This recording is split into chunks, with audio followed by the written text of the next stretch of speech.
સમાજમાં અસામાજિક તત્વો ઘણા ઉભરાણા. અરે દિવસે સજ્જનતાના મોહરા પહેરીને ફરતા લોકો રાત્રે જંગલી પશુઓની જેમ આપણને શરમ આવે એ રીતે દીકરીઓ સાથે વાતો કરતા.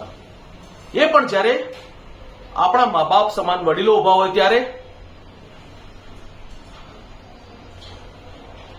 એ દીકરી માનસિક અસ્વસ્થ છે એનો એ મતલબ નથી કે તમે એને માટીના રમકડાની જેમ ભાંગી તોડીને રસ્તા પર ફેંકી દો.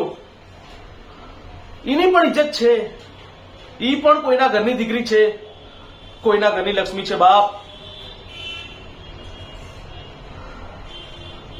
એના ફાટેલા લુગડા જોઈને કોઈને એમ થયું કે એનું તન ઢાંકવા હાટું એને સારું લુગડું લઈ દઈએ.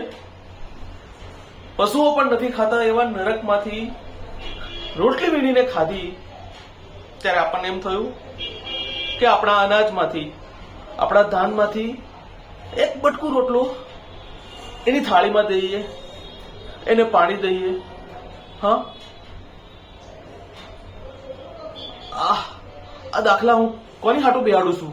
હા, આવનારી પેઢી માટે. એકલી સોડી ભાળો એટલે એની સ્વમાનતાને લાજે એવા કામ કરીને તો છોડી દો. આ કરીશું. હા, તમે જે આજે કરી રહ્યા છો ને, તમારા ભૂલકાઓ કાલે એ જ કરવાના, એ જ શીખવાના. અરે જન્મ ના દીધો તો કાંઈ નહીં, પણ જનેતા તો બનવું જ જોઈ, જનેતા તો બનવું જ જોઈ.